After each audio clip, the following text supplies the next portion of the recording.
Hello, and you're listening to the Wellness Persuasion Podcast. I'm the host of it, John Boardman, and I would like to thank you for clicking play wherever you click it at. I know you guys out there are short on time, so I'm going to try and make this short and sweet. This audio will be around 5 minutes or less.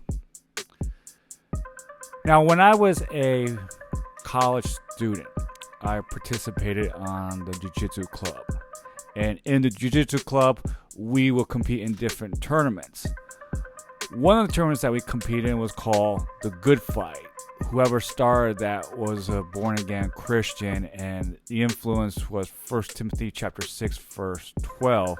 And we know that Paul wrote to Timothy and encouraged him to fight the good fight. Now, are you struggling and are you desperate and not sure if you could fight the good fight? Do you think you're about to lose and there's no chance for you to win? Well, let's get back into the word. Let us remind us that there is hope. You know, Jesus on the night before his death told his disciples that trials and tribulations will come. However, he told them to be joyful, for I have overcome. Let us remember to be joyful because Jesus has overcome. We've already won the victory. Victory has been established over at Calvary with the cross and the empty tomb. That should give us joy. That should drive us, and that we should believe and know that we can overcome whatever struggle that we are facing. You know, we can prepare for struggles. You know, struggles come, struggles go. When we're not in a struggle, we should know that there will be a struggle that is coming.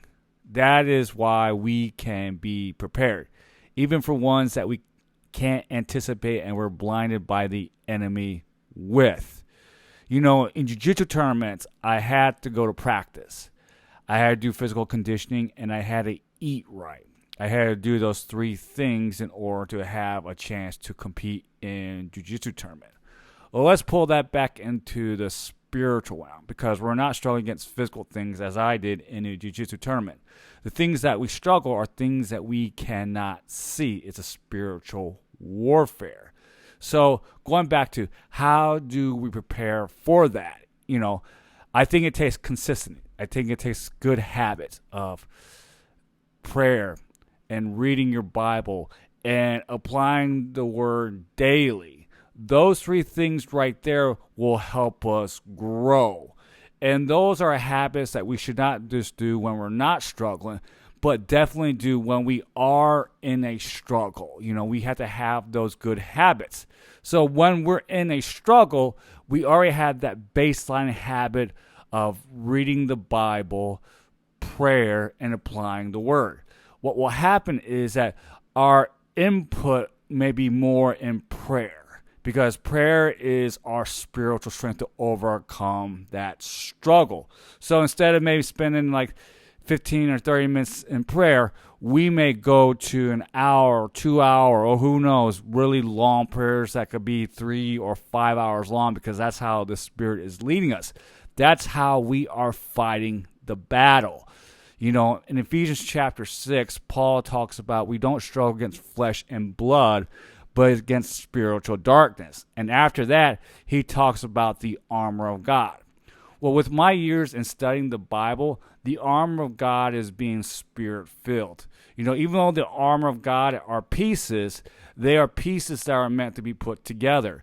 And when we go to Ephesians chapter 6, verse 18 and 19, Ephesians chapter verse 18 and 19, Paul says prayer and spirit and supplications. And he tells the saints to always be on watch, be ready, be prepared. And Paul talks about while he's in his spiritual struggle, that they too should pray for him in spirit and supplication, so that he may be bold in speaking the gospel. That is an excellent example of what denying ourselves to pick up our cross is. You know, so again, I'm getting towards the end. In order for us to overcome the world, we must be in prayer, in the word, and applying the word daily.